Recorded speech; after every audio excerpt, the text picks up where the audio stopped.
So, okay, let's continue class. Dito na tayo. So, based on the preceding example, suppose the ring found its way into a jewelry store and it was from the jewelry store that B bought the ring in good faith. So, question, did B acquire the title to the ring? And B, can O recover the ring from B? So, the answer for letter A is yes. So, it's because nga, yun yung sinasabi dun sa Article 559 na kapag binili mo at public auction, so yung title is ma-acquire mo. So, because when the purchase is made from a merchant store, fair or market, title to the thing is transferred to the buyer notwithstanding the seller is not the owner thereof. So, kahit yung seller is hindi siya ang may-ari ng property, so as long as it is located in a merchant store or the pawn shops or the public auction, so judicial auction, so yung as long as you are in good faith, so yung title over the property is ma-acquire ng buyer. And then, can O recover the ring from B? No, it's because he cannot recover even if he offers to reimburse. So, hindi na mare-recover ni owner yung ring from B kahit mag-offer pa si O ng reimbursement. The right to reimburse is available to the owner only if the acquisition was made in a public sale. So since sa jewelry store nabili ni B yung ring, so hindi pwedeng ma-acquire ulit ni O yung property kahit i-reimburse niya pa si B. Take note of that. Exemption to the rule lang nito, pwedeng i-reimburse ni O si B kapag yung ring is at a public sale. So next, another example. O authorized S to sell his ring. Thereafter, S sells the ring of O to B. Did B acquire the title to the ring? So the answer is yes. It's because the sale was made under the authority of the owner. Kasi nga, inauthorize ni O, naibenta ni S yung ring. Another example, O give his ring to S for safekeeping. Later, S sold the ring to B in the presence of O, but without O's express authority. O did not make any objection while S was selling the ring to B. Did B acquire the title to the ring? So the answer is yes. Kasi nga, alam ni O na siya yung may-ari ng ring. But during the sale, which is merong presence ni O during the sale, tapos si O walang objection. So, ma-acquire talaga ng ni B yung title over the property. So, precluded by conduct from denying S authority to sell the ring. So, next, another example. O, the owner of parcel of land, sold the same to B in a public instrument. B, however, did not register the sale. Subsequently, O sold the same land to C, who was not aware of the previous sale to B and who registered the transfer of the land to his name with registry of deeds. Who has better right to the land, B or C? So, ito yung explanation sa example natin class. The owner, siya yung may-ari ng lupa. Ibinenta niya ngayon kay B, so the first buyer, through public instrument. And then ngayon si B, wala siyang ginawa over the property. Hindi niya pinaregister. Ngayon, si O, ibinenta niya ulit yung property kay C. So, ito yung buyer number 2. Ngayon, si buyer number 2, hindi niya alam na nabenta na pala sa iba yung property. So, ngayon, ang ginawa ngayon ni C, pinaregister niya ngayon sa registry of deeds. Question, who has the better right to the land? So, the answer is C. C has the better right on the land. It's while O was no longer the owner of the land at the time he sold it to C. So, take note class, di ba, during pagbenta ni O kay C, hindi na si O yung may-ari ng lupa. Why? Kasi nga, si B na yung may-ari ng lupa. Naintindihan nyo? Kasi nga, nag-execute na ngayon si O ng public instrument. since the sale to B was in a public instrument which resulted in a constructive delivery. Ibig sabihin, class, kapag nag-execute ka ng public instrument, meron ng constructive delivery na nangyari. Ibig sabihin ngayon, the ownership of the land and the possession or the control and possession over the property or the land is belongs to B. So, ang nangyari dito, class, hindi, what if yung seller does not own the property during the time of sale? So, this enabled, ngayon, still O was the apparent owner. Pero, in the eyes of Registry of Deeds class, si O pa rin yung may-ari. Kasi nga, hindi pinaregister ni B sa Registry of Deeds yung property. Naintindihan?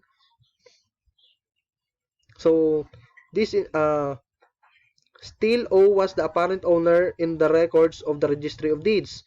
This enabled him to dispose of it as if he were the true owner thereof. So, ibig sabihin, nung ibinenta ni O, yung property kay C, as if siya pa rin yung may-ari ng lupa. Also, in the case of sale of immovable property to different vendees, ownership thereof shall belong to the person who in good faith first registered in the sale in the Registry of Deeds. So, take note class, ang pinag-uusapan natin dito is immovable property or real property. So, this is in accordance with Article 1544. So, according to Article 1444, double sale yung nangyari. So, ito.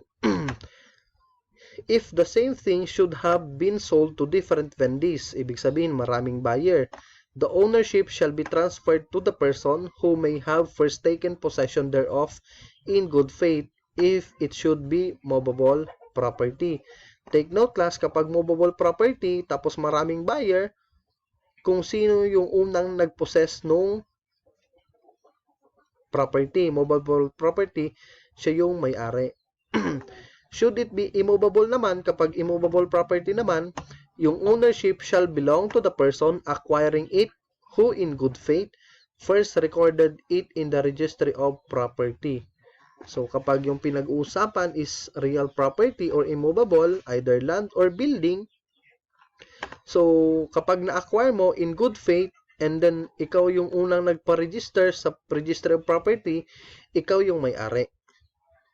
What if, should there be no encryption? What if, yung different vendees hindi nagpa-registry sa Registry of Deeds? Anong mangyayari?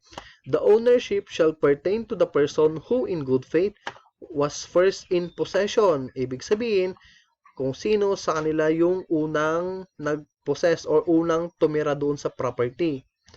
Or di kaya, what if walang nagpa-register, walang nag-possession sa property, and in the absence thereof, to the person who presents the oldest title provided there is good faith. Ibig sabihin, kung sino yung unang buyer.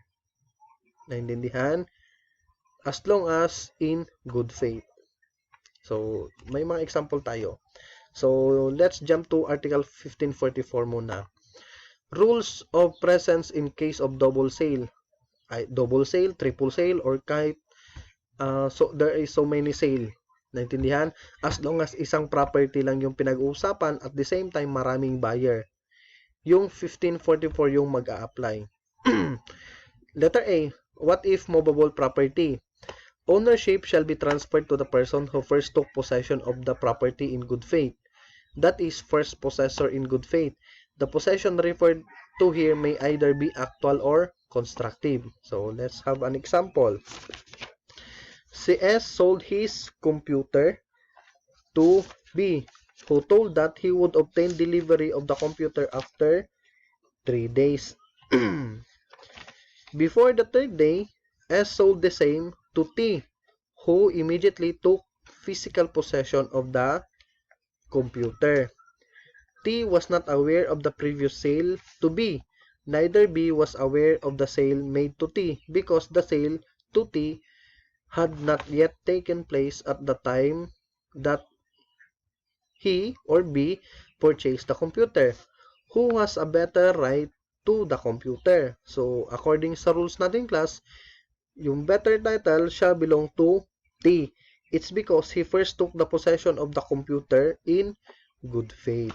So, yan yung magiging rules natin sa movable property. Ngayon, another question, what will be the remedy available to B? So, punta ka siya kay S. Kay S siya ngayon magde-demand. Next, another example. S sold his ring to B. So, movable property pa rin class. In a public instrument. However, B informed S that he would obtain the actual delivery of the ring after 3 days. The day after the sale to B, S sold the same to T in a private instrument. T immediately took actual possession of the ring. T was not aware of the previous sale to B, neither B aware of the sale to T at the time that he purchased the ring, since the sale to T had not yet taken place. Who has a better right to the ring? Either B or T. So here class, in our example, ang may better title or a better right over the property or movable property is B. So B, it's because although he did not take actual possession of the ring, the sale to him was in public instrument. So, in public instrument class, ibig sabihin, kapag naging public instrument yan, there is a constructive delivery na nangyari. The execution of which resulted in a constructive delivery of the ring to him. So, di ba class, yung delivery either actual or constructive. So, since the sale made to T is in private instrument, although si T immediately took the actual possession over the ring, but B execute it in public instrument. So, ibig sabihin, meron ng constructive delivery na nangyari. So, yung may better title over the movable property is B. So, doon kanina class, sa first example natin, walang public instrument na nangyari. So, yung magiging, yung better title is on the second buyer, which is to immediately took the physical possession ng movable property. Here naman, it is in public instrument. Next, what if immovable property naman?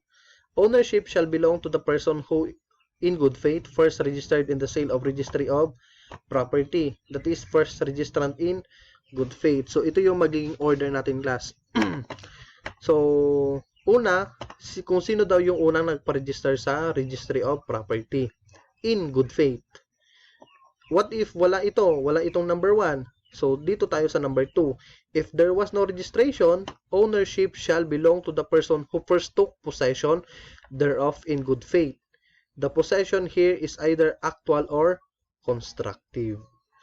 Number 3, kapag wala itong 1 at saka 2, in the absence of both registration and possession, ownership shall belong to the person who presents the oldest title in good faith. Ibig sabihin, kung sino yung una-unang buyer. Naintindihan? In all above cases, good faith is essential, being the basic premise of preferential rights granted to the person claiming ownership of the immovable property. So, take note class, yung good faith ang pinaka-importante dito. Naintindihan? So, let's have an example.